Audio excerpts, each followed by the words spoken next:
Alhamdulillah, thumma alhamdulillah.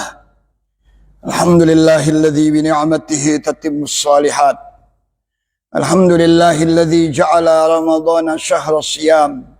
Wa ja'ala siyama hisnan li'ibadihi wa junnah. Wa fataha lahum bihi abwabal jannah. Wa arrafahum anna wasilata syaitani ila qulubihimus syahawat. Wa inna biqam'iha تصبح النفس المطمئنة ظاهرة الشوكة قوية المنة في قسم خصمها. أشهد أن لا إله إلا الله وأشهد أن سيدنا محمدا عبده ورسوله. اللهم فصل وسلم وبارك وكرم وعظم وترحم وتحنن على هذا النبي الكريم سيدنا ومولانا محمد وعلى آله وأصحابه وسلم تسليما كثيرا. Amma ba'du, ma'asyiral muslimin, ma'asyiral muslimat, Bapak Ibu jamaah salat subuh rahimakumullah. Bil khusus yang saya hormati segenap asatidzah, alim ulama, tokoh dan sesepuh masyarakat. Mohon maaf saya tidak menyebutkan nama, namun tidak mengurangi ta'zim dan hormat saya. Wa khusus bidzikr akhi filal Ustaz Aliyuddin yang selalu menjadi wasilah saya sebulan sekali membersamai antum di kajian subuh di masjid kita tercinta Nurul Huda Komplek Deplu. Seperti biasa sebelum saya lanjut, saya lagi-lagi mengajak mari kita baca suratul Fatihah. Al-Fatihah lima quri'alah. Fatihah kata Rasul tergantung dari niat yang kita baca, yang kita inginkan. Kita mohon kepada Allah dengan Fatihah ini semoga orang-orang tua kita, guru-guru kita, keluarga kita yang telah pulang ke rahmatullah, bil khusus jamaah masjid kita, semoga almarhumin almarhumat di alam kuburnya senantiasa mendapatkan cucuran rahmat maghfirah dari Allah Subhanahu wa taala. Kuburnya dijadikan raudhah min riyadil jinan. Dengan Fatihah ini kita juga mohon kepada Allah, jika pagi ini ada saudara-saudara kita sedang berbaring sakit, baik di rumah maupun di rumah sakit, semoga Allah Subhanahu wa taala segera angkat penyakitnya, Allah pulihkan kesehatannya, Allah berikan kesabaran, ketabahan kepada mereka dan keluarganya. Terus kita doakan anak-anak kita, adik-adik kita, saudara-saudara kita yang tengah belajar, tengah menuntut ilmu, aina makanu, dimanapun mereka belajar. Semoga Allah Subhanahu wa taala yaftah lahum futuhal arifin. Allah bukakan anak-anak kita semuanya pintu kecerdasan, pintu keberhasilan.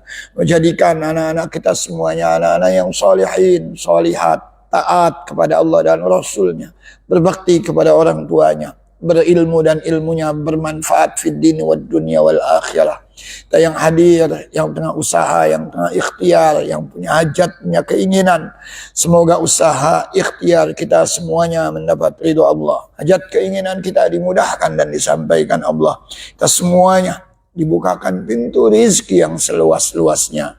Terus juga kita doakan saudara-saudara kita di Palestina, di Gaza, di Rafah, di Yaman. Semoga mereka semuanya senantiasa dalam lindungan Allah. Allah berikan kekuatan, Allah berikan kesabaran, Allah catatkan kemenangan. Dan saudara-saudara kita di tanah air yang tertimpa musibah dari longsor, banjir bandang, sampai terdampak erupsi Gunung Merapi. Semoga mereka semuanya diberikan kesabaran, ketabahan, diberikan kesabaran, ketabahan oleh Allah.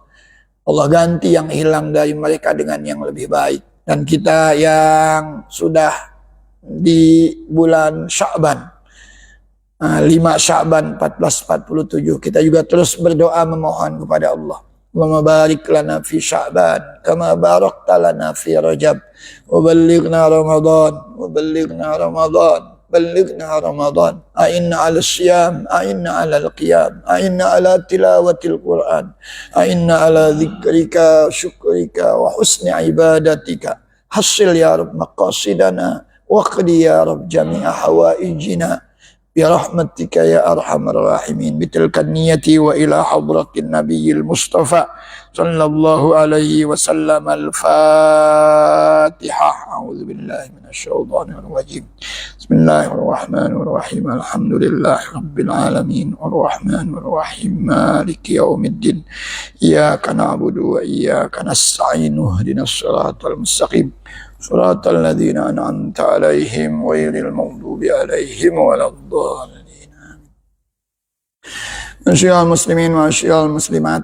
Ramadan fi atabatil bab. Ramadan sudah di ambang pintu. Perhitungan kalender Hijriah hari ini kita sudah di 5 Sya'ban 1447 Hijriah. Ayat song-song sambut Ramadan. Salah satunya adalah bil ilmi wa bil fiqhi bi ahkami Ramadan. Dengan ilmu, dengan fikih, khususnya yang terkait hukum-hukum di Ramadan. Yang salah satunya adalah kajian tentang zakat. Saya tidak nanti membaca penuh dari buku Mukhtasar Mukhtasar Ihya Ulumuddin, karena kelihatannya kajian zakatnya amat sangat singkat. Mungkin nanti saya bawakan dari buku-buku yang lain terkait masalah zakat. Saya baca dulu dari buku Mukhtasar Ihya Ulumuddin. Bismillahirrahmanirrahim. Al-babul khamis fi asrari az-zakat. Bab yang kelima tentang rahasia zakat. Ini ciri khas Hujjatul Islam Al-Imam Al-Ghazali. Dia melihat sesuatu itu bukan cuma dari fikih, kajian fikihnya, tapi kajian tasawufnya. Seperti misalkan puasa, kajian fikihnya ya, tapi kajian tasawufnya ya. Maka Hujjatul Islam Al-Imam Al-Ghazali ketika berbicara tentang puasa umpamanya, betul dia mengetengahkan misalkan ta'rif tentang puasa, al-imsaku anil akli wasyurbi wa jami'il mufattirat min tulu'il fajar ila ghurubi syams bisyara'id maksusah. Puasa menahan diri, tidak makan, tidak minum, dan hal-hal yang membatalkan puasa dari sejak terbit fajar sampai dengan terbenam matahari. Kalau kata Hujjatul Islam Al-Imam Al-Ghazali, yang puasanya cuma menahan lapar dan haus, tidak melakukan hubungan intim suami istri di siang bulan Ramadan, itu puasanya saumul umum, puasanya orang awam. Dia mengajak kita untuk lebih dalam lagi, meningkatkan nilai puasa kita dengan mengatakan saumul khusus yang lebih tinggi lagi, dengan cara bihifdzil lisan, bighaddil basar, bikaffis sama, bikaffi baqiyatil jawarihi anil atham. Kata Imam Ghazali, puasakan bukan cuma menahan lapar dan haus dan hubungan intim di siang bulan Ramadan, tapi puasakan mulut. Tidak menggunjing, tidak memfitnah, tidak mengadu domba. Puasakan mata, puasakan telinga, puasakan tangan, puasakan kaki dari hal-hal yang mengundang murkanya Allah Subhanahu wa taala. Itu ciri khasnya Al-Imam Al-Ghazali, termasuk di bab tentang az-zakat. Maka yang diangkat pertama adalah fi asrari az-zakat, rahasia zakat. Wa fihi fusul, ada banyak fasal. Yang dia mulai dengan firman Allah, qala Allah Ta'ala walladzina yaknizuna adh-dhahaba wal fiddah wa la yunfiqunaha fi sabilillah ila akhiril ayati wal muradu bihi man uz-zakat waz zakatu ahadu mabani al-islam wa ahadu arkanihi al-khams. Dia mengutip firman Allah yang bunyinya walladzina yaknizuna adh-dhahab, yang menimbun emas perak. Kalau dulu mata uangnya emas perak. Kalau sekarang mungkin di Indonesia rupiah atau mungkin dolar, yang menimbun emas perak, rupiah, dolar. Wala yunfiqunaha fi sabilillah, tidak membelanjakannya di jalan Allah, yang salah satunya adalah zakat.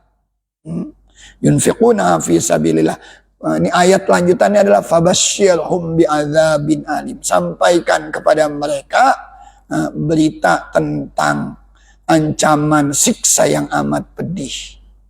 Ini buat orang-orang yang memiliki harta tapi tidak membelanjakannya di jalan Allah, yang salah satunya adalah menunaikan zakatnya. Wal muradu bihi, maka yang dimaksud di ayat ini yang dikutip oleh Hujjatul Islam Al-Imam Al-Ghazali adalah man'uz zakat, orang-orang yang tidak mau membayar zakatnya. Padahal zakat itu salah satu dari rukun Islam yang 5. Salah satu dari bangunan Islam. Bunyal Islamu ala khamsin. Ada 5 sendi-sendi tegaknya Islam. Yang salah satunya itu adalah zakat. Maka jika orang tidak berzakat secara tidak langsung berarti dia mencoba meruntuhkan bangunan-bangunan yang kokoh yang ada di dalam ajaran agama Islam. Qala Abu Dzar, dia mengutip juga hadis ini dari sahabat Abu Dzar. Kata Abu Dzar, intahaitu ila Rasulillah sallallahu alaihi wasallam wa huwa jalisun fi dhillil Ka'bah. Aku sampai atau menemui Rasulullah sallallahu alaihi wasallam. Rasul saat itu sedang bernaung di bawah Ka'bah. Falamma ra'ani, kata sahabat Abu Dzar, ketika dia melihat aku, sahabat Abu Dzar, Rasul ketika itu sedang duduk di bawah bayangan Ka'bah. Lalu ketika melihat sahabat Abu Dzar, Rasul bilang begini sama Abu Dzar, humul akhsarun. Mereka adalah orang-orang yang merugi. Mereka adalah orang-orang yang merugi. Wa Rabbul Ka'bah. Ini dulu sumpahnya dengan mengatakan demi Tuhan pemilik Ka'bah.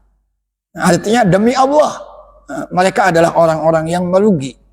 Jelasnya ini Abu Dzar kan kaget. Kok tahu-tahu Rasul bilang humul akhsarun. Lalu sahabat Abu Dzar nanya sama Rasulullah. Qultu, kata sahabat Abu Dzar, manhum ya Rasulullah? Siapa mereka yang engkau sebut-sebut sebagai orang yang merugi? Wa qala alaihimussalam al-aktsaruna amwalan. Mereka yang banyak memiliki harta. Emas, perak, rupiah, dolar. Tetapi mereka tidak membelanjakannya di jalan Allah, tidak menunaikan zakatnya. Ini yang mereka, kata Rasul, humul aktsarun, yang memiliki banyak harta tapi tidak membelanjakannya di jalan Allah. Lalu Rasul mengecualikan illa man qala, kecuali mereka yang mengatakan hakadha min baini yadayhi wa min khalfi wa an yamini wa an shimali. Artinya ini buat si fulan, ini buat si fulan, yang ada di kanannya, yang ada di kirinya, yang ada di depannya, yang ada di belakangnya.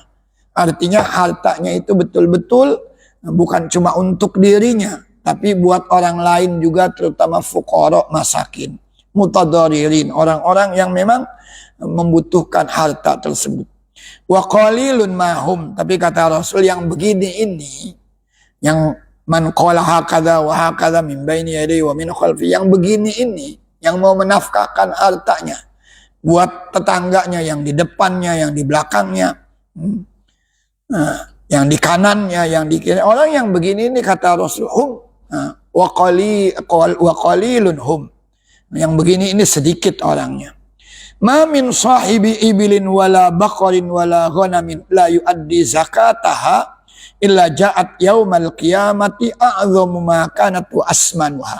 Lalu lebih jauh Rasul menerangkan orang-orang yang tidak mau membayar zakatnya. Siapa saja yang memiliki unta, yang memiliki sapi, yang memiliki kambing, sudah sampai nisabnya, tapi tidak menunaikan zakatnya.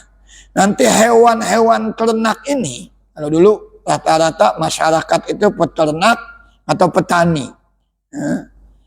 Maka orang-orang yang memiliki unta, kemudian sapi, kemudian kambing tidak menunaikan zakatnya, hewan-hewan ternak ini di hari kiamat datang kepada pemiliknya yang tadi tidak menunaikan zakatnya. A'zam, dalam kondisi yang lebih besar. Wa asman, dalam kondisi yang lebih gemuk. Jadi hewan-hewan tadi menjelma menjadi hewan yang begitu besar lagi gemuk. Nah, apa yang dilakukan hewan-hewan ini terhadap pemiliknya yang dulu tidak mau membayar zakatnya? Tantahuhu biquruniha wa tata'uhu bi azlafiha. Hewan-hewan tadi akan menanduk mereka pemiliknya yang tidak mau membayarkan zakatnya. Nah, kemudian menginjak-injak dengan kaki-kakinya yang kekar. Orang-orang yang punya hewan ternak tapi tidak membayarkan zakatnya. Kullama nafadat ukhraha adat ilahi ulaha. Ini kan hewannya banyak. Hewan yang pertama menanduk, menginjak-injak. Selesai dia menjerit-jerit kesakitan, datang yang kedua, datang yang ketiga, datang yang keempat. Karena hewannya banyak. sudah sampai nisabnya, batas terendah yang harus dibayarkan zakatnya, tapi tidak dibayarkan zakatnya. Maka hewan ini datang kepada pemiliknya yang dulu tidak membayarkan zakatnya, menanduknya, menginjak-injaknya dengan kaki-kakinya yang kekar. Selesai satu datang yang lain, selesai satu datang yang lain. Hatta yuqda bainan nas, itu sampai perkaranya itu diputuskan oleh Allah Subhanahu wa taala. Wa hadzal hadis mukharrajun fi sahihaini. Hadis ini dikeluarkan juga di dalam Sahih Bukhari dan Sahih Muslim, wallahu a'lam. Yang selanjutnya adalah asbabu wujubi zakat bi'atibari mu'allaqatiha sittatun. Ini objek-objek zakat ini. Apa saja yang harus dizakatkan? Kalau dulu ada an-na'am. Na'am itu hewan ternak. An-naqdain, emas, perak, kalau di Indonesia rupiah mungkin, atau yang menyimpan dolar mungkin dolar. Wat tijarah, barang dagangan. Arikaz, itu barang temuan. Al-ma'din, barang-barang tambang. Zakatul mu'asyirat, ini seperti hasil-hasil pertanian. Zakatul fitr, zakat fitrah. Nah, saya pertama akan mengangkat ini zakatul fitr dulu yang disebutkan di akhir. Ini ada Kutaib Shagir, Safahat dari guru saya Muhammad Shaleh Ar-Rahmani. Saya baca di sini. Ini berbicara tentang zakatul fitr. Zakatul fitr ini baru diwajibkan, difardukan di tahun kedua Hijrah. Bersamaan dengan difardukannya puasa Ramadan. Jadi ketika di Makkah Al-Mukarramah, sebelum hijrah, Nabi tidak mewajibkan zakat fitrah. Dan tidak juga atau belum difardukan juga puasa Ramadan. Baru di tahun kedua hijrah turun perintah puasa Ramadan. Bersamaan dengan tahun turunnya puasa Ramadan, turun pula kewajiban untuk membayarkan zakat, termasuk zakatul fitr. Dalilnya, Maruya an Ibni Umar, dari Abdullah Ibni Umar, anna Rasulullah sallallahu alaihi wasallam farada zakat al-fitr min Ramadan ala nas sa'an min tamrin ala kulli urin au abdin dzakarin au unsa minal muslimin. Ini dalilnya. Rasulullah memfardukan zakat al-fitr di bulan Ramadan kepada manusia. Besaran itu 1 sa'. Kalau kita sekarang ini di Indonesia sekitar 3,5 liter. Dalam mazhab Syafi'i sekitar 2.751 gram. Nah, kalau dulu apa yang dia bayarkan? Tamar. Nah, karena masyarakat Arab rata-rata ini memiliki tamar. Tamar itu kurma. Dan kewajiban ini berlaku buat setiap mereka yang hidup, mereka merdeka, bahkan hamba sahaya. Laki-laki dan perempuan. Selama mereka itu adalah orang-orang Muslim. Nah, syarat zakatul fitr. 1, zakatul fitr ini hanya berlaku buat orang Muslim. Yang kedua, ini wajibnya ini. Syarat wajibnya. Kapan sih wajibnya zakat fitr? Syurutul wujub. Zakat fitr ini wajibnya ya ini. Urubu syamsin akhir yaumin min Ramadan. Nah, tenggelamnya matahari di akhir bulan Ramadan. Jadi kalau bahasa kitanya nih sudah masuk waktu atau malam takbiran. Itu wajibnya. Jadi wajib zakat itu malam takbiran. Sebelum malam takbiran tidak wajib zakat. Kita ini membayarkan zakat fitrah itu di bulan Ramadan. Sebetulnya belum wajib. Kalau kita sudah bayarkan di bulan Ramadan, lalu kita wafat sebelum malam Idul Fitri atau malam takbiran, itu zakat yang kita bayarkan itu boleh diambil lagi. Karena itu belum wajib kita. Itu baru jawaz, boleh. Wajibnya kapan? Tenggelam matahari akhir bulan Ramadan. Itu wajib. Maka man mata ba'da ghurubi dzalikal yaum wajabat zakatul fitr. Kalau ada orang hidup di Ramadan, meninggalnya setelah matahari terbenam, malam Idul Fitri atau malam takbiran, wajib dia bayar zakat. Bi khilafi man wulida ba'dal ghurub. Berbeda dengan ada seorang perempuan hamil Lalu istrinya lahirnya kapan? Malam takbiran. Dia tidak mengalami, anak yang lahir ini tidak mengalami bulan Ramadan. Nah, ini tidak wajib dia. Tidak wajib dizakatkan. Meskipun orang tuanya kaya. Tidak wajib dizakatkan.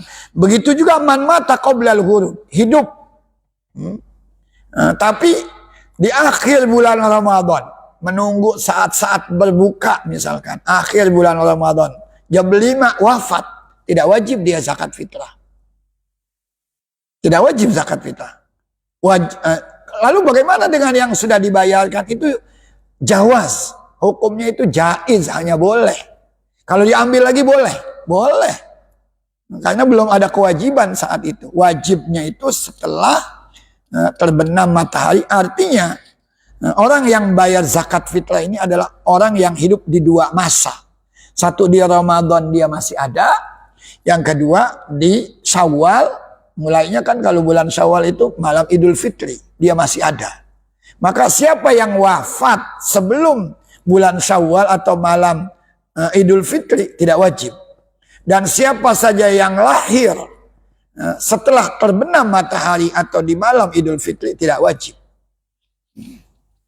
Tapi kalau mau dibayarkan boleh atau tidak? Ya boleh-boleh saja. Hukumnya tapi tidak wajib. Yang kedua, yang ketiga syaratnya ayu jadaladai fadlun min kuti wa kuti iyali fil yaum fi yaumil aid wa lailatihi. Dan dia memiliki kelebihan makanan pokok. Kalau di Indonesia mungkin beras. Di kampung kita ini beras. Untuk dirinya dan keluarganya. Saya kepala rumah tangga, untuk saya, untuk istri saya, untuk anak-anak saya. Hari Raya Idul Fitri dan malamnya. Berarti saya masih memiliki sejumlah makanan pokok. Melebihi kebutuhan saya dan keluarga saya malam Idul Fitri dan siangnya. Hari Raya Idul Fitri dan malam takbirannya. Falau kana ladaihi malun yakfi yaumal id walakinau la yakfi lima ba'da dzalik tajibu alaihi zakat. Dia punya sejumlah harta. Dia punya sejumlah makanan. Cukup untuk dia makan malam Idul Fitri, dan Hari Raya Idul Fitri. Dan dia sudah ada kelebihan harta yang untuk dimakan oleh dirinya dan keluarganya cukup. Masih ada sejumlah makanan pokok yang cukup untuk dibayarkan zakat fitrah. Wajib. Meskipun hari kedua dia mungkin tidak makan. Dia cuma punya makanan, misalkan katakan untuk keluarganya dan dirinya ini Idul Fitri dan malam Idul Fitri sampai Hari Raya Idul Fitri misalkan 2 liter. Ada 2 liter. Kemudian dia masih punya misalkan beras untuk dia, keluarganya misalkan berempat, 2 anak. Jadi 4 kali 3,5 liter. Dia masih punya sekian. Dia bayarkan itu zakatnya. Meskipun hari kedua bisa jadi dia nggak punya apa-apa. Dia tetap wajib bayar zakat fitrah.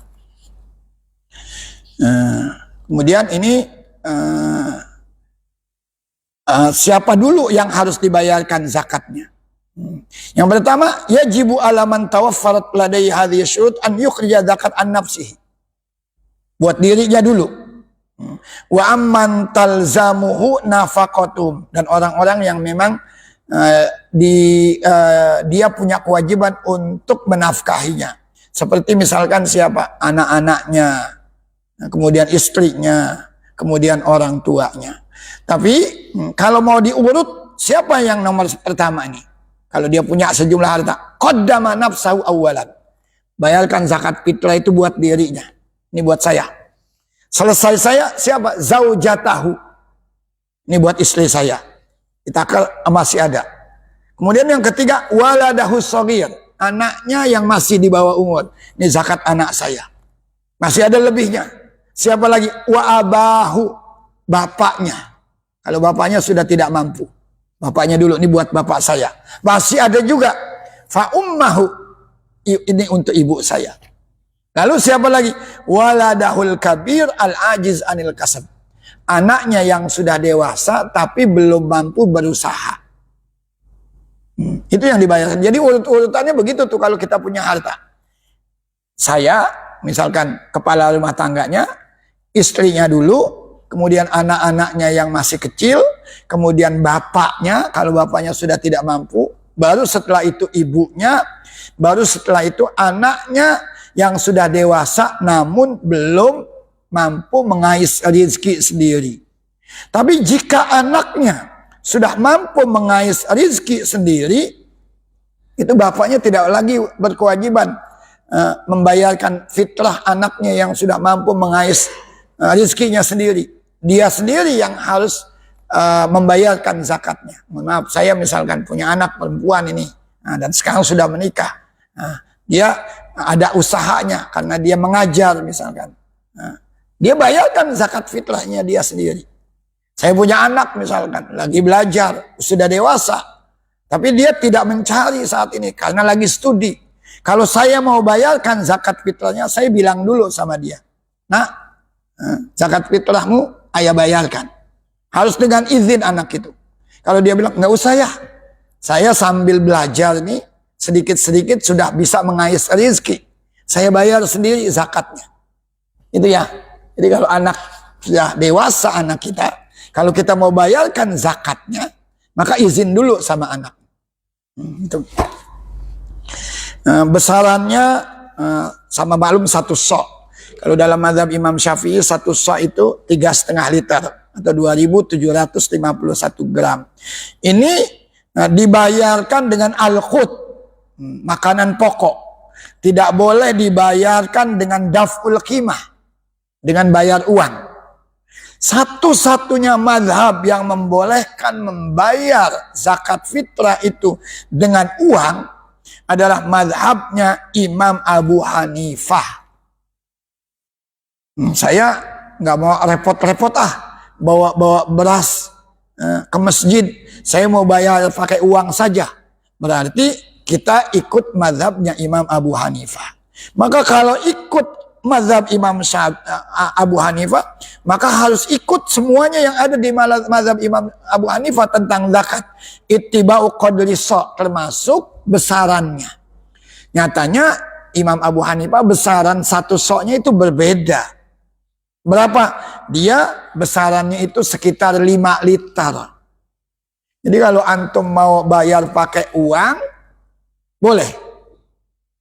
Boleh. Mazhab siapa? Abu Hanifah. Berapa besarannya? Jangan dikalikan 3,5 liter, tapi dikalikan 5 liter. Kalau tidak kita berarti talfik. Jumhur ulama cenderung mengatakan tidak boleh kita melakukan talfik. Kalau mau bayar pakai uang, ya bayar. Ikuti mazhab Imam Abu Hanifah. Besaran soknya pun dia berbeda. 5 liter. Kalau mau bayar dengan makanan pokok, berarti kita masyarakat Indonesia yang mayoritas mazhabnya Imam Syafi'i, bayarkan dengan makanan pokok. Besarannya 3,5 liter atau 2.751 gram. Kalau mazhab Imam Abu Hanifah 3.800 gram. Masyiral muslimin, kemudian berbicara tentang waktu yang paling afdol ini. Kapan waktu yang paling afdol membayarkan zakat fitrah? Wa afdalu waqtiha.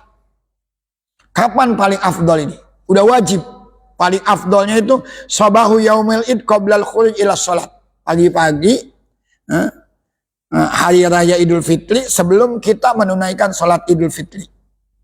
Itu paling afdol bayar zakat fitrah di situ. Kira-kira kalau kita bayarkan ke masjid, masih nerima nggak masjid? Kata pengurus masjid, saya udah sibuk mau ngurusin ini pelaksanaan Idul Fitri. Boleh saja antum langsung berikan kepada penerimanya. Jadi antum, saya mau ambil yang paling afdol waktunya. Kapan? Ya habis sholat subuh. Sebelum antum berangkat sholat Idul Fitri. Antum bayarkan. Ada orang miskin, Bu, zakat fitrah saya. Kata yang nerima, lah kapan masaknya saya? Ini baru dibayarkan sekarang. Nah, tapi itu paling afdol. Paling afdol di situ waktunya. Wa yukrahu. Itu. Kemudian wa yukrahu ta'khiru an salatil id ila nihayati yaumil id. Begitu, ini makruh. Yang pertama itu yang paling afdol. Ini makruh dibayarkan kalau selesai sholat Idul Fitri. Sampai dari pagi itu habis sholat sampai sore ditanya, udah bayar zakat fitrah belum? Ya Allah, saya lupa, saya belum bayar zakat. Berarti dia memang tidak punya perhatian tuh tentang zakat fitrahnya. Udah sholat dia belum zakat fitrah. Dibayarkan hari itu masih boleh, tapi hukumnya apa? Makruh. Jadi kalau dibayarkan setelah sholat Idul Adha, sholat Idul Fitri sampai menjelang tenggelam matahari, itu hukumnya makruh. Fa'in akhoroha, sampai menjelang maghrib dia belum juga bayar. Begitu masuk waktu maghrib, astagfirullahaladzim, saya belum bayar zakat fitrah. Udah masuk waktu maghrib hari kedua Idul Fitri, maka athima, dia berdosa. Kalau tadi makruh kan tidak berdosa, tapi dibenci. Kalau makruh itu dikerjakan tidak berdosa, tapi kalau ditinggalkan berpahala. Tapi kalau sudah masuk hari kedua, maka hukumnya ini dia berdosa. Tapi dia tetap wajib membayar zakat fitrahnya. Tapi bukan adaan lagi, qodoan. Bayar zakat fitrahnya saat itu qodoan. Jadi ini waktu-waktunya. Sekali lagi saya ulangi, wajibnya itu tenggelam matahari di akhir bulan Ramadan. Dan dibolehkan, dibayarkan sepanjang bulan Ramadan. Tanggal 1 langsung bayar zakat. Boleh. Tanggal 1 Ramadan bayar zakat fitrah. Udah boleh. Tapi bukan waktu yang paling afdol. Waktu yang paling afdol adalah setelah sholat subuh sampai sebelum sholat Idul Fitri. Waktu yang makruh setelah sholat Idul Fitri sampai menjelang tenggelam matahari. Dan setelah tenggelam matahari Idul Fitri, maka itu haram hukumnya. Tapi dia harus membayarkan zakatnya dengan niat mengkodok, niatul kodok. Ini zakatul fitr. Nanti kalau ada yang ingin ditanyakan silahkan. Kemudian yang kedua, zakat profesi. Kalau zaman Nabi dulu ada peternak, ada petani, profesi-profesi seperti misalkan guru yang kayak kita sekarang ini berpenghasilan, atau mungkin dokter, atau mungkin pengacara, lawyer, bahkan mungkin pesepak bola. Itu profesi sekarang.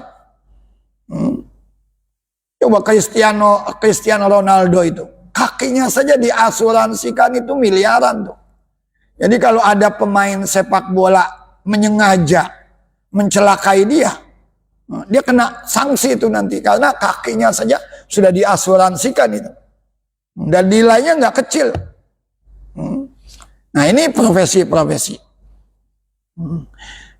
Ini penggagasnya siapa? Zaman Nabi belum ada, saya katakan. Lalu digagas oleh orang-orang kemudian. Salah satunya adalah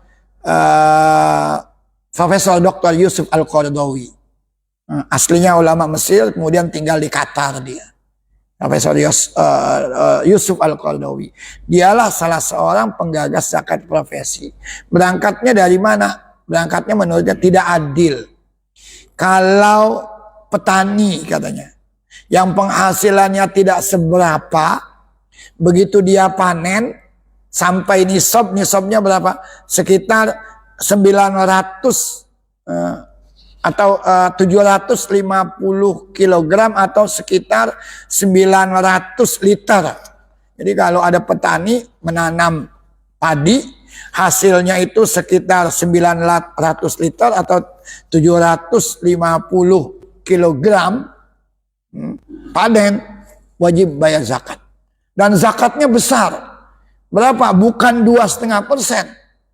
Bisa jadi 5%, bisa jadi 10%. Kapan 5%? Kalau ternyata hasil pertaniannya itu dihasilkan bukan cuma dengan tadah hujan, air tadah hujan, tapi dia mungkin uh, menyewa seseorang untuk mengairi, atau mungkin biaya diesel untuk mengairi, maka zakatnya 5%. Tapi kalau melulu dari hasil tada hujan 10%. Coba bayangkan, cuma katakan 1000 kilogram. Kalau 1 kilogram misalkan 20.000. 20.000 kali 1000 berapa? Kali 20 juta. 20 juta dia panen, dia sudah harus bayar zakat. Berapa zakatnya? 5% atau 10%? Itu petani. Nah sementara ini, itu 20 juta. Ada orang yang per bulannya nih, gajinya itu di atas 25 juta. Ada nggak? Orang yang gajinya setiap bulannya di atas 25 juta. Banyak. Gajinya sebulan 25 juta. Padahal petani tadi mungkin 3 bulan sekali mungkin baru panen. Kalau hasilnya sudah di atas 20 juta, kalau ditransfer ke rupiah, dia harus bayar zakat 5% sampai 10%. Maka dari sini Profesor Yusuf Qaradawi di antara alasannya itu dia mewajibkan zakat, namanya zakat profesi. Zakat profesi bahasanya kasbul amal, al-mihan. Nah, itu zakat profesi itu. Bahasa Arabnya kasbul amal, hasil usaha kita. Karena apa alasannya? Li'annau min naw'in naqdain. Karena ini sejenis dengan mata uang emas dan perak. Kalau kita hasilkan misalkan rupiah. Fayajibu ikhraju zakatihi. Maka kita wajib bayar zakatnya. Bukan 5%. Bukan 10%. Berapa? 2,5% min safil maksab, dari keuntungan bersih. Dari keuntungan bersih. 2,5%. Kalau memenuhi syarat. Syaratnya apa? Balagos safi nisaban fis sanah. Wa nisabuhu, nisabnya itu kalau dalam mazhab Imam Malik senisab zakat emas 85 gram. Jadi kalau saya nih, profesi saya sebagai seorang guru, saya PNS, saya dapat udah D3, katakan 5 sampai 6 juta. Kemudian ada sertifikasi 1 kali gaji. Kemudian ada uang makan. Kemudian ada dana hibah dari Provinsi DKI Jakarta.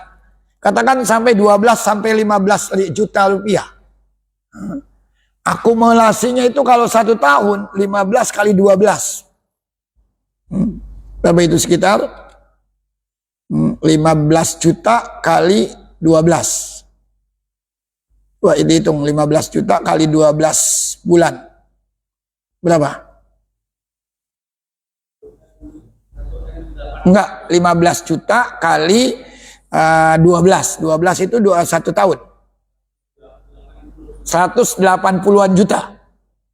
Kalau hasil saya 180 juta. Ini sekarang 180 juta senilai 85 gram emas atau tidak?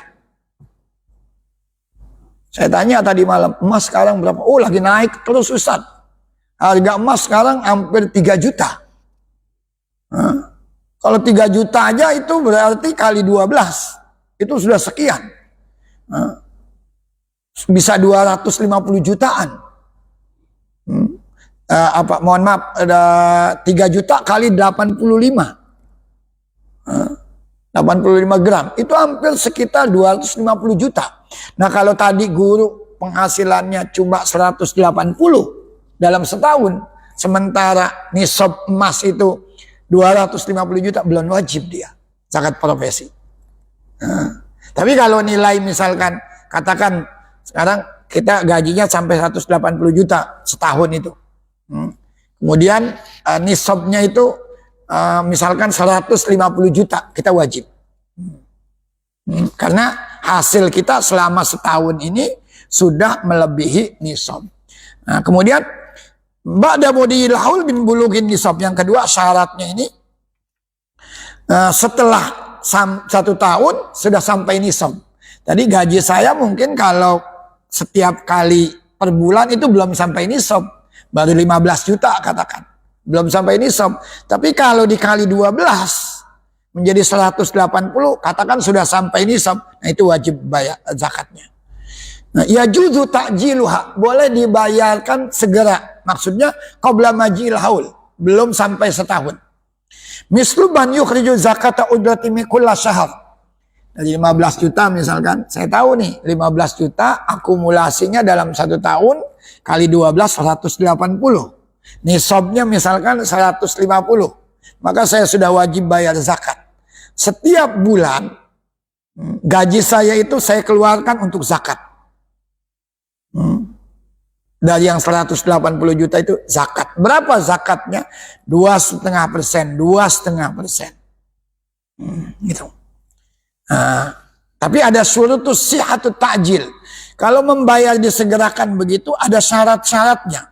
Baqa'u sahibil mal ahlan liwujubi zakat alai ila akhir hal. Falau saqatat anhu hadhil ahliyah bi an mata qabla murilil haul wa lam tu'tabar al mal al muajjal zakatan. Ya, tadi saya bilang 15 juta. Tiap bulan saya langsung bayarkan. 15 juta kali 2,5% dari 15 juta berapa? 2,5 dari 15 juta. Ayo, berapa? 2,5 dari 15 juta. 375.000. Katakan 400.000 lah. Setiap dapat penghasilan 15 juta, 400.000 saya bayarkan zakat. 400.000 saya bayarkan zakat. Setelah 6 bulan saya bekerja dan penghasilan itu selalu saya bayarkan zakatnya, tahu-tahu saya mati di tengah jalan, wafat di tengah jalan, maka yang tadi tidak dianggap zakat. Ahli waris saya tajuzu liwarasati an yastaridda. Saya dengar ke panitia zakat ini, saya dengar ayah saya setiap bulannya itu sudah membayarkan zakat malnya sebesar 400. Tapi dia baru 6 bulan ini sudah wafat. Maka saya minta lagi, karena itu belum dikatakan sebagai zakat. Karena orangnya sudah tidak ada. Kalau orang mati kan tidak ada zakatnya. Orang sudah meninggal, nggak mungkin dia diwajibkan membayar zakat. Maka yang sudah dibayarkan ini oleh ahli warisnya boleh diminta kembali. Itu satu. Yang kedua, ayyabqiya maluhu kama huwa ila mururil haul. Falau talafa aw naqasa min nisab lam tu'tabar al muajjal zakatan. Saya tadi, hasil saya kalau 1 tahun 180 juta. Nisabnya 150 juta, wajib zakat. Tiap bulan saya bayar 400. Tahu-tahu kena musibah. Banjir, rumah saya hancur, saya harus membangun dari awal, biayanya tidak sedikit, katakan misalkan biaya pembangunan 100 juta. Ini kalau diambil 100 juta berarti 180 juta tinggal 80 juta. 80 juta itu belum sampai nisab. Nisabnya berapa tadi? 100, katakan 150 juta. Nah, lalu saya sudah bayarkan misalkan 10 bulan. Tiap bulan 400. Setelah 10 bulan ternyata tertimpa musibah. Nah, uangnya kita pakai untuk renovasi rumah 100 juta. Tinggalnya 80 juta. Berarti tidak wajib zakat. Boleh kita minta kembali. Itu tidak dikatakan sebagai zakat. Syarat yang terakhir, penerimanya ini al-akhir. Ayakun al-akhir al-muajjal mustahiqan fi akhiril haul. Sampai akhir haulnya yang menerima juga itu memang orang yang berhak menerima zakat. Contoh misalkan begini, yang tidak berhak. Saya bayarkan zakat saya 400 ini kepada seseorang yang fakir. Saya bayarkan nih zakat mal saya setiap bulan 400. Di tengah jalan baru dapat misalkan 7 bulan, dia murtad, keluar dari Islam. Maka yang sudah saya bayarkan itu tidak dihitung, tidak dikatakan sebagai zakat. Saya tajibu ala sahibil ayat ma'a ayat fa'a zakat maratan ukhra. Saya harus bayar zakat lagi, dari awal lagi. Yang tadi lam tu'tabar malul madfu al muajjal zakatan. Yang sudah saya bayarkan itu tidak dianggap zakat. Karena orang yang menerimanya itu orang murtad. Orang murtad itu tidak boleh menerima zakat. Itu. Atau yang tadi, si miskin tadi, yang setiap bulan 400 saya berikan ke dia, tahu-tahu berubah mendadak menjadi kaya raya. Orang kaya tidak boleh menerima zakat. Maka yang sudah saya bayarkan itu malul madfu lam tu'tabar zakatan, tidak dianggap sebagai zakat. Saya harus bayar dari ulang lagi. Ini tentang zakat profesi. Sampai di sini zakat profesi bisa dimengerti ini. Nah, terakhir zakat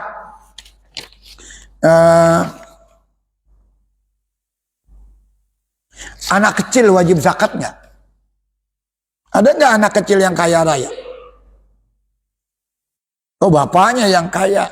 Kalau dia ada anak kecil yang kaya raya, saya kasih contoh misalkan, ayahnya kaya raya, ibunya kaya raya, satu saat naik pesawat pribadi, pesawatnya jatuh. Kedua-duanya ayah ibunya meninggal. Hartanya yang sekian banyak jatuh ke siapa? Anaknya, ahli warisnya. Punya harta dia banyak. Wajib bayar zakat atau tidak anak yang masih di bawah umur. Atau ada seseorang, mohon maaf, kaya raya dia. Tapi anaknya ini, mohon maaf, gila. Atau anaknya itu Down syndrome. Nggak tahu apa-apa. Tapi ayahnya kaya raya, ayahnya meninggal. Anaknya yang gila tadi atau yang Down syndrome itu wajib bayar zakat atau tidak? Nah, ini. Hal yajibu ikhraju zakat fi malis sabi wal majud, tajibu az-zakat. Wajib. Jika memenuhi syarat-syarat berikut ini. Yang pertama, dia muslim. Wajib zakat. Yang kedua, milkiyatun nisab. Nisabnya sudah sampai. Tadi kalau harta itu 85 gram emas. Lalu siapa yang nanti membayarkannya itu? Yang ketiga, mururul haul. Setelah 1 tahun hartanya masih di atas nisab. Itu 3 syarat. Dia muslim, dia memiliki sudah sampai nisab, dan harta tersebut di atas 1 tahun. Maka dia harus membayarkan zakatnya. Siapa yang membayarkan zakatnya? Yang membayarkan zakatnya adalah walinya. Min khilali bayani syuruti wujubi zakat tu'lam annahu la yustaratu li wujubi fil mal bulughu sahibi wala aqlu tidak ada syarat orang itu bayar zakat harus sudah balik. Tidak ada syarat orang harus bayar zakat harus orang yang berakal, enggak ada.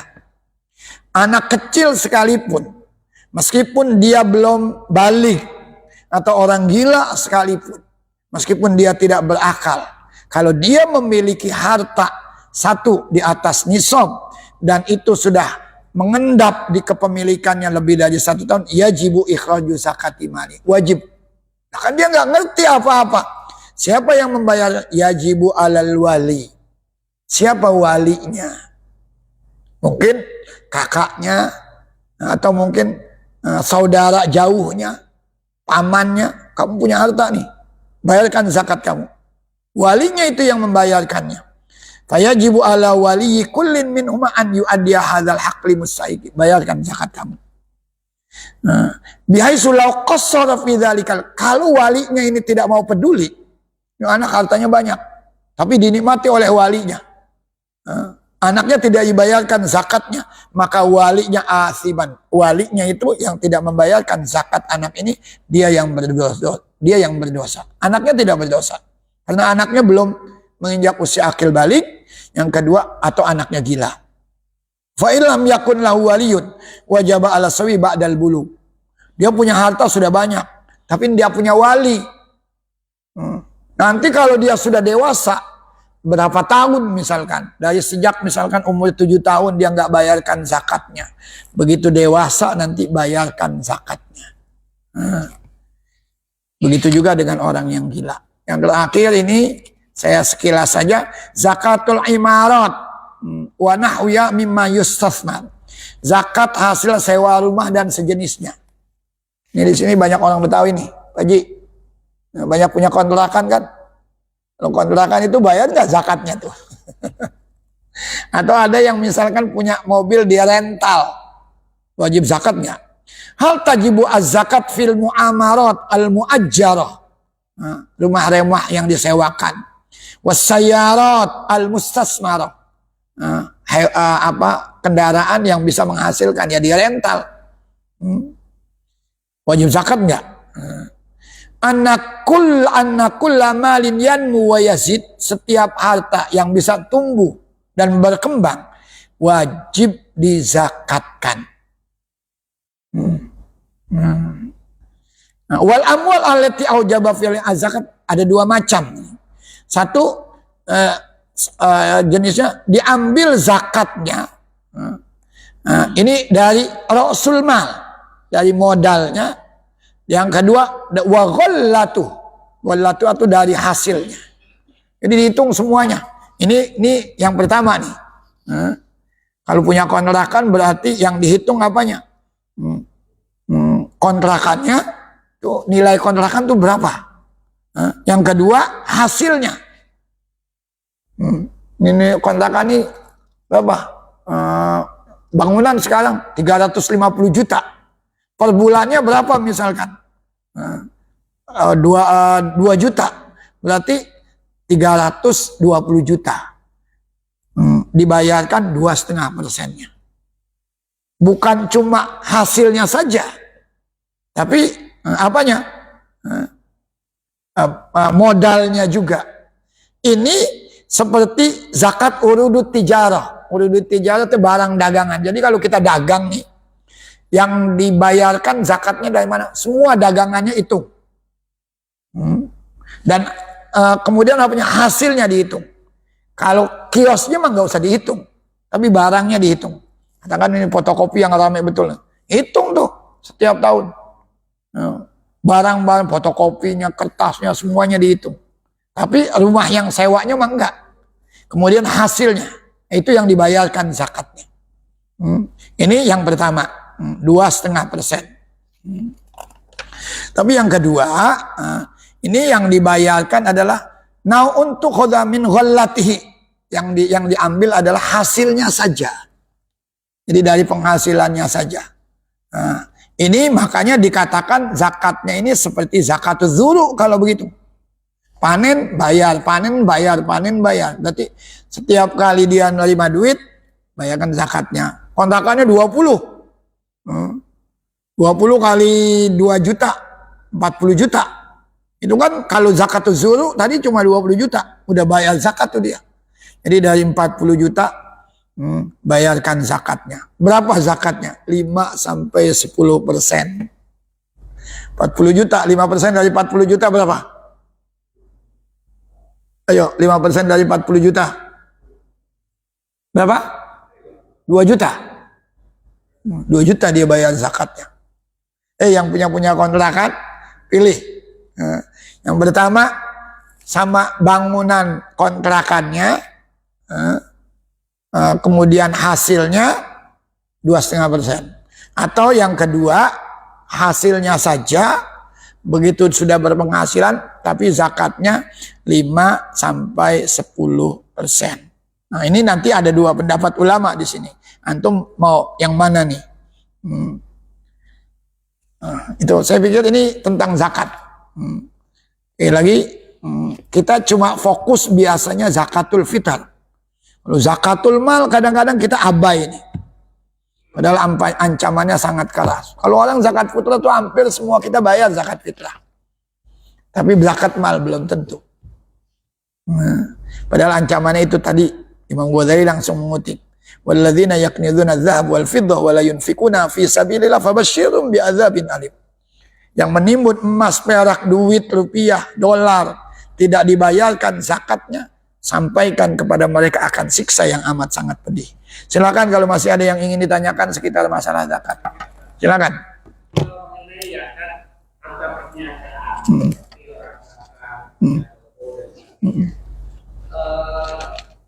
Setelah sampai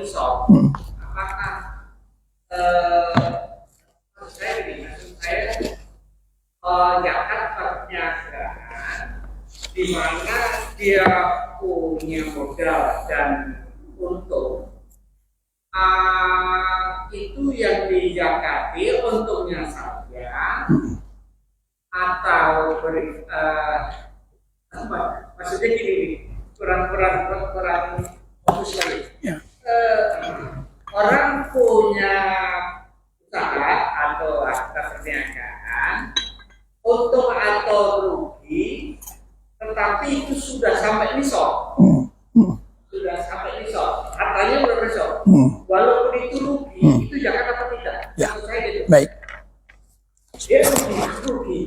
Tetapi modalnya itu sudah sampai nisab. Nah, itu walaupun rugi, zakat apa tidak? Baik. Baik. Makasih. Langsung saja saya jawab. Ada orang usaha. Usahanya bisa jadi rugi, bisa jadi untung. Apa dia harus bayar zakat? Kalau sudah sampai nisab, ya bayar zakat. Tetap meskipun rugi utangnya. Karena dikiaskannya dengan zakatun naqdain. Zakatun naqdain emas dan perak. Saya katakan punya emas dan perak, nilainya 500 juta. Nilainya 500 juta. Saya keluarkan misalkan bulan ini, saya belanjakan kebutuhan anak-anak saya, sekolah, macam-macam. Susut dari 500 juta tinggal 300 juta. Tapi masih di atas nisab kan? Maka saya bayarkan dari yang 300 juta. Karena itu nisabnya itu katakan emas dan perak misalkan tadi 250 juta. Kali 85 gram misalkan. Atau misalkan 200 juta lah. Nisab emas itu kan 85 gram ya. Saya nggak tahu ini harga emas sekarang katanya naik terus. Pokoknya dalam mazhab Imam Abu Hanifah, dalam mazhab Imam Malik, nisabnya itu 85 gram. Di mazhab yang lain ada sampai 88, ada yang sampai 92. Katakan yang ambil yang 85. 85 gram kali misalkan emas saat ini misalkan 2,5 juta saja. Sekian itu. Nah, maka kalau saya punya uang 500 juta ini dikiaskannya ke situ. Uang saya 500 juta susut. Nyatanya masih di atas nisab. Saya masih tetap bayar zakat. Sama juga dengan tadi perniagaan. Hitung semuanya. Nyatanya kalau dihitung-hitung saya rugi nih. Tahun ini rugi saya. Tapi nilai nominalnya masih di atas nisab. Bayar zakat nggak? Bayar zakat dia. Kalau perniagaan itu dihitung modalnya ra'sul mal dan dihitung ghallatuhu, keuntungannya. Kalau modal dan keuntungannya masih di atas nisab, bayar zakat. Tapi kalau ternyata rugi, udah rugi kok bayar zakat? Ya iya, karena masih di atas nisab. Tapi begitu kerugiannya merosot drastis, di bawah nisab, tidak bayar zakat. Jadi tolak ukurnya itu di nisabnya. Meskipun kali itu dia tidak menghasilkan untung atau merugi. Itu ketentuan zakat begitu. Zakatut tijarah. Silakan yang lain. Ya, Pak Haji. Salam. Kalau kita sudah otomatis sampai mencapai nisab, kita sudah keluarkan yang 2,5%. Nah, yang 2,5% ini dibelanjakan untuk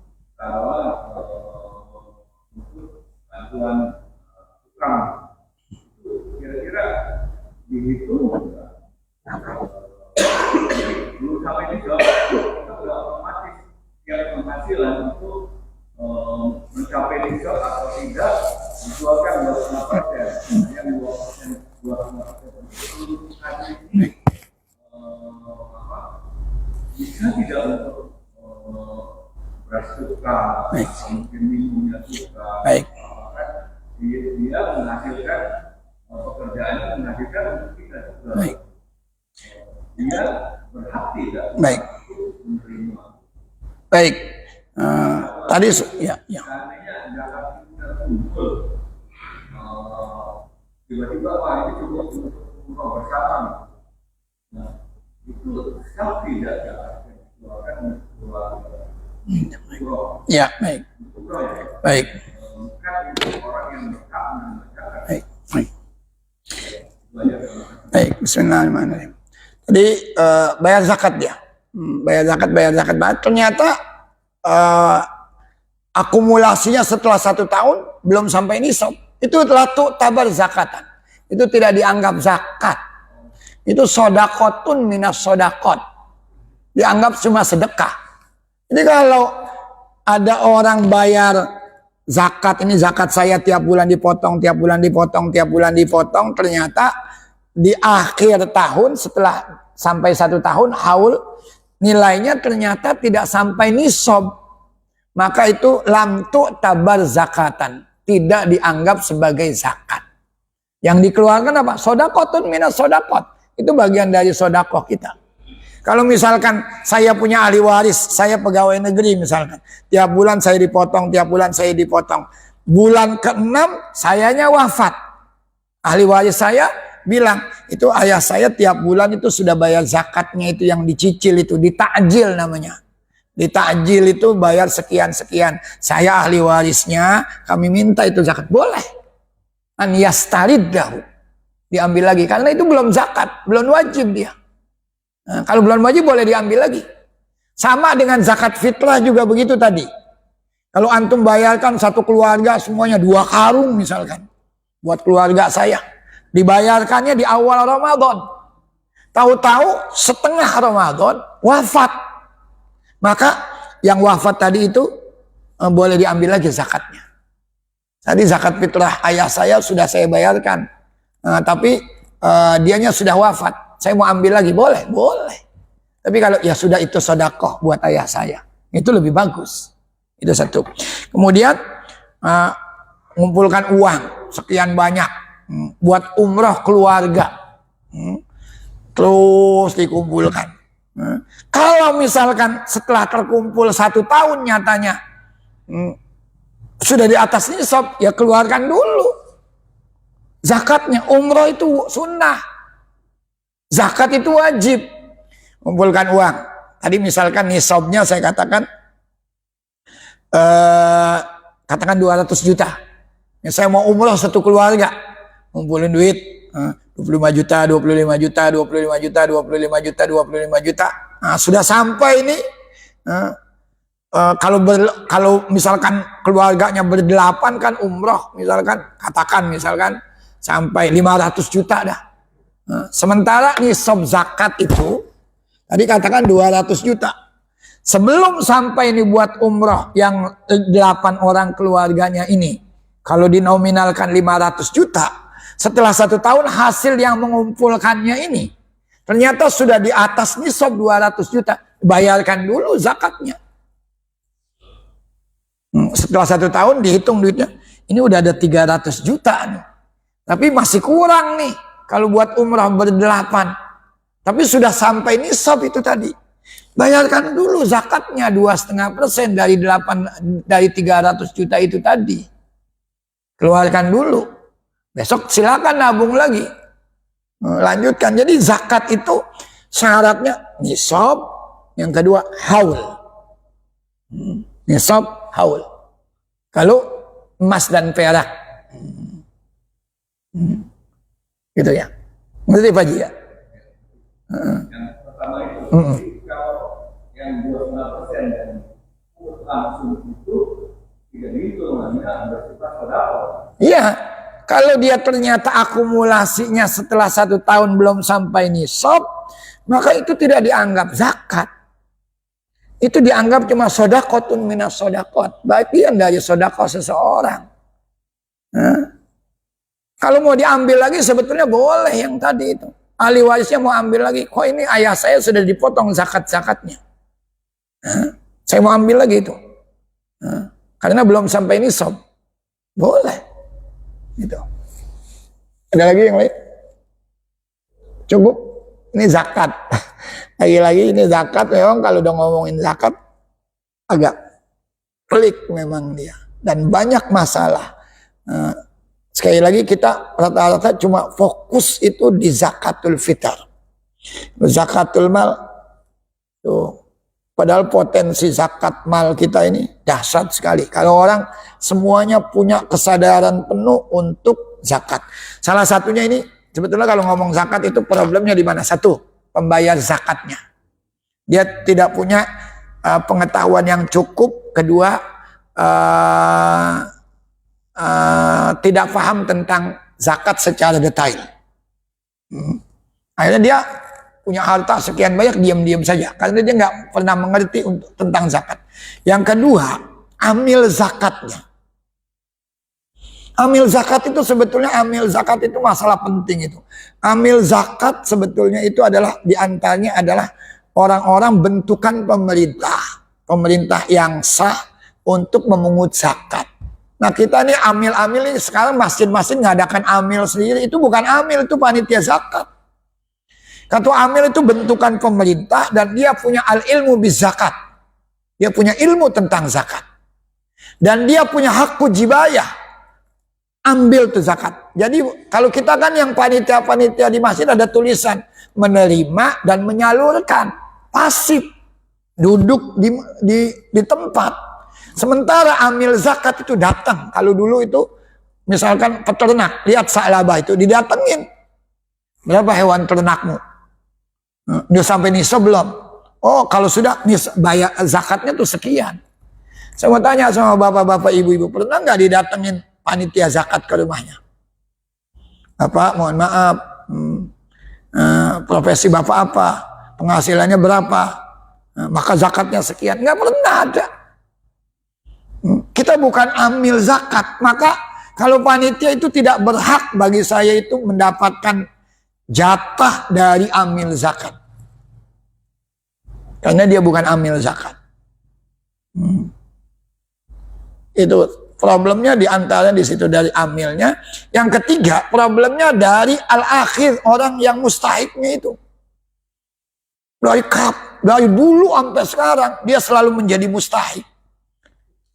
Padahal seseorang itu dianjurkan di dalam Islam untuk menjadi dari dulu mustahik, pada gilirannya dia akan menjadi pembayar zakat. Maka sebetulnya sekarang digagas nih zakat-zakat produktif. Misalkan si Fulan ini, dia dulu penerima zakat, tapi anaknya rajin, tekun, usahanya juga gigih, modali dia. Dari mana? Dari uang zakat. Dari zakat itu tidak mesti harus diratakan setiap orang 100.000 semuanya. Enggak mesti. Ente bisa usaha apa? Oh saya bisa usaha ini. Ayo, ini uang zakat. Usaha. Tapi kita tahu orang itu jujur. Dia usaha satu saat. Dia bukan lagi menjadi penerima zakat. Naik profesinya, naik posisinya menjadi pembayar zakat. Nah kita enggak. Dari dulu sampai sekarang jadi penerima zakat. Ini ada orang masuk Islam. Mu'alaf. Tiap tahun dia terus. Sayyidina Umar itu pernah nggak ngasih sama mu'alaf itu. Nggak. Mu'alaf nggak ada. Mau berislam silahkan. Nggak mau ya sudah. Zaman Nabi memang ada itu. Orang-orang yang belum berislam tapi dia tertarik sama Islam, kasih zakat. Dan nggak kecil itu zaman Nabi diberikan zakatnya. Tujuannya untuk apa? Supaya dia tertarik sama Islam. Tapi zaman Sayyidina Umar enggak. Yang mau Islam silahkan. Yang nggak mau, nggak usah. Tidak ada zakat itu dibayarkan kepada mu'alaf itu zaman Sayyidina zaman Sayyidina Umar. Karena dia melihat begitu. Tapi ayatnya tetap ada. Tapi situasinya zaman Sayyidina Umar dia beranggapan tidak ada mu'alaf saat ini. Itu. Ya. Silakan. Saya tergantung ini, Mas Aliuddin. Silakan, Pak. Itu masalah pembagian untuk amil dan orang-orang yang berhak menerimanya dan asnafnya diajarkan dan dilakukan. Ketika saya waktu pengurus masjid di sini juga ya kan itu tidak kita habiskan, ada yang kita sisakan seperti hak untuk ibu sabil, alhamdulillah, dan termasuk mualaf dan gharib itu kita sisakan manakala satu ketika ada ibu-ibu mencari suaminya datang ke masjid sini, terus uang-uang yang kita sisakan itu sekian persen itu untuk kita kasih mereka, untuk kasih maksudnya orang yang musafir yang terlantar itu kita kasih, artinya kita kasih di luar waktu Ramadan. Kita sisakan, kita sebut namanya Baitul Mal. Itu ketika saya mengurus di sini. Kemudian ketika saya ketua Lajismu Jakarta Selatan, saya menjabat lebih dari 5 tahun. Ada yang berpendapat bahwa uang zakat itu harus dihabiskan, tidak boleh disisakan. Tapi saya sisakan. Ketika saya pergantian urus sebelumnya, saya sisakan sekian puluh juta. Sementara orang berpendapat bahwa uang zakat tidak boleh disisakan, harus dihabiskan. Nah itu ada pro kontra soal menghabiskan uang zakat. Sementara saya mengambil keputusan untuk kita sisakan, serah terima itu urus yang akan datang kita sisakan sekian puluh juta. Ya. Supaya untuk yang tadi Baik. saya sebut tadi. Ya. Terima kasih. Baik, bismillahirrahmanirrahim. Antum benar sebetulnya. Kan mau saya zakat innamas shadaqatul lil fuqara wal masakin wal amilina itu asnaf samaniyah kelompok 8. Zaman Nabi juga begitu. Zaman Nabi makanya ada baitul malil muslimin. Zakat itu ditampung di situ baitul mal. Dan tidak harus dihabiskan saat itu. Kalau yang harus habis itu zakat fitrah. Zakat fitrah itu harus sudah sampai kepada mustahiknya. Itu sudah harus dibayarkan kepada mustahiknya itu. Tadi itu waktu-waktunya itu. Kalau zakat fitrah, ya zakat fitrah kan zakatul badan namanya. Mensucikan orang itu yang berpuasa tadi. Lalu zakat fitrahnya. Tapi kalau zakatul mal, enggak. Sisakan itu. Bahkan ada ulama yang mengatakan tafsiran fi sabilillah bukan orang. Jami'u wujuhul khair. Semua kegiatan yang punya nilai baik. Itu boleh. Misalkan sekolah roboh buat pembangunan sekolah. Jalan putus buat bangunan jalan putus. Kalau sekarang mungkin aspal-aspalnya itu bisa mencelakai orang buat ngaspal itu. Itu ada ulama seperti Imam Al-Kasai, Imam Kasani, kemudian Imam Kofal. Itu begitu. Nah, maka saya cenderung mengatakan tidak harus dihabiskan zakat itu. Tapi kalau memang tadi kita nih fokusnya di fuqara masakin. Fokusnya kita di fuqara masakin. Amil, mu'alaf, amil-amil yang di masjid itu saya mengatakan itu bukan amil. Dia itu panitia. Kalau panitia itu kalau hemat saya karena dia bukan amil jangan diambilkan dari uang zakat. Kalau keringatnya bayarkan dari infak sedekah orang. Jangan dikeluarkan dari zakat.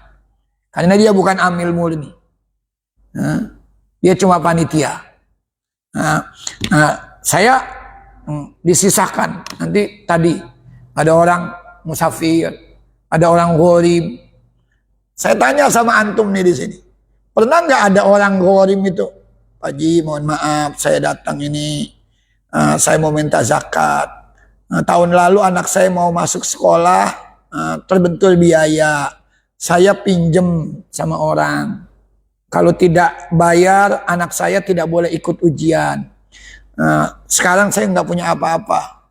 Saya ini punya hutang. Masjid tuh seharusnya panitia zakat, amil zakat ngasih tuh dia. Sekarang nggak pernah ada tuh orang-orang yang gharim datang ke masjid. Haji, saya punya utang. Bahkan utang menikah aja itu boleh. Saya kalau tidak menikah, saya bisa berzina. Tapi saya nggak punya apa-apa. Saya mau menikah.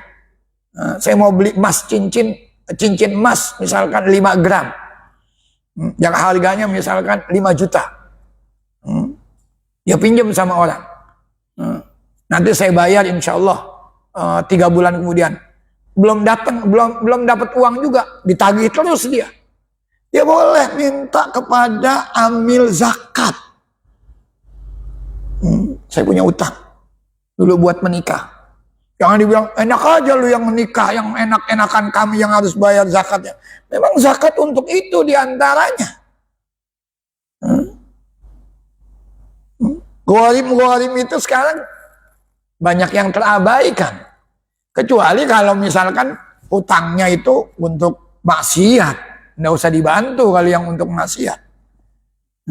Kalau untuk kebaikan-kebaikan, dibantu. Dan itu dari zakat boleh. Jadi yang harus habis sebetulnya adalah zakatul fitr. Tapi zakatul mal tidak mesti harus habis. Karena kita juga punya banyak kegiatan. Atau mungkin di tengah-tengah perjalanan itu ada mungkin sesuatu yang memang butuh dana yang cukup. Diambilkan dari zakat. Gitu Pak Ji. Saya cenderung sama dengan antum.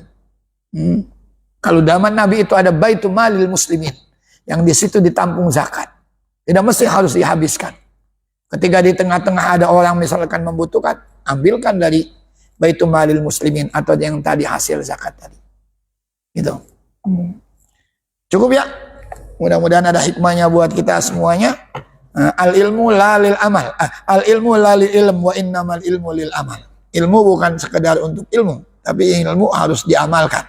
Orang-orang yang tadi misalkan punya kontrakan, duitnya di deposito di bank sudah sampai ini semuanya, ayo lihat lagi, bayarkan zakatnya. Ancamannya keras.